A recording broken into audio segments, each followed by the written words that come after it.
I'd like to achieve with this version of Frankenstein the understanding or the compassion for the creature who's been created by Victor Frankenstein, and understanding why he did what he did, and still have compassion for him. The creature wants one thing, really. He wants to love and to be loved. It's very simple. I want to try and play him with his strength, because that, I think, gives him more strength. Like, there are times where I have to just take a beat because I'm so in there that it's heartbreaking. Every promise that is made to him, every kind of gift that is given to him is taken swiftly away, and he tries so very hard to deal with things graciously and to forgive. Gets the better of him, and he becomes the Frankenstein that people know.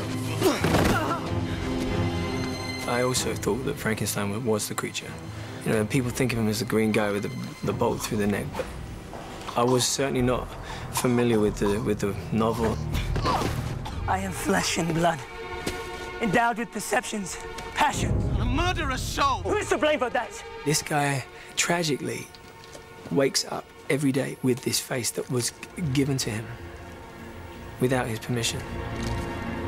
You would destroy your own creation? You are an abomination. The world has rejected me. I hoped my father would not. I'm not your father. You made me what I am. Victor wants to create an answer to death. He doesn't understand it. And I can understand his original reasons when his mother dies and family members die. But then he goes to medical school and it becomes about science, and it becomes about being right.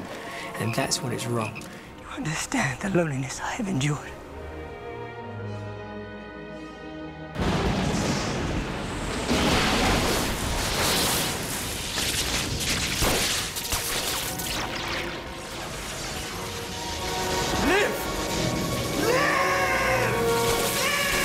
I think that he gets himself to such an advanced stage of his learning that he reaches a stage where there is nothing else that he doesn't know. To fathom life, one must understand death. He walks into a graveyard to go and get body parts.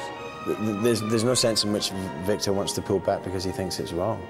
There's no ideological stumbling for him. For him, it's very, very straightforward.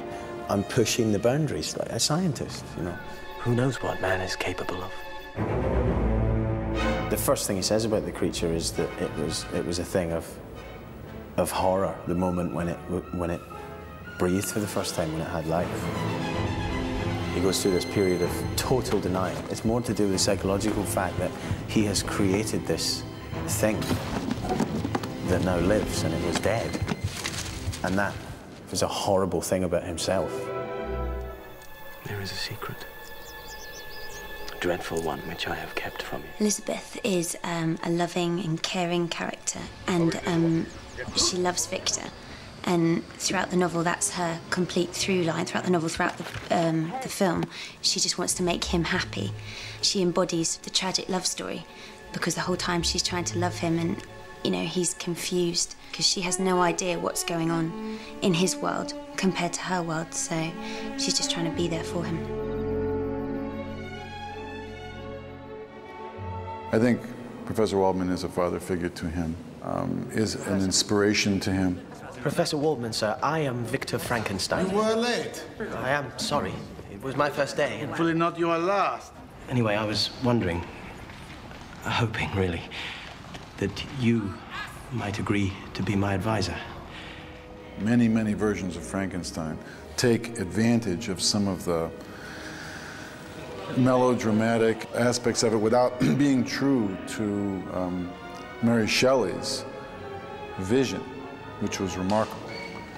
And hopefully the film will reflect what the book had. If a single charge of electricity can induce such a reaction in a muscle, then why not a heart? Or an entire body, for that matter? You are jumping to conclusions. Is that not the job of a scientist? Professor Waldman represents the launching pad for those ideas. What if that which we call our life force is nothing but electrical energy? Victor, only God can make life. Professor Waldman does see him as a tragic figure, a person who had the courage to explore areas which which someone had to explore and has paid the price. Is wrong. You must stop before it is too late.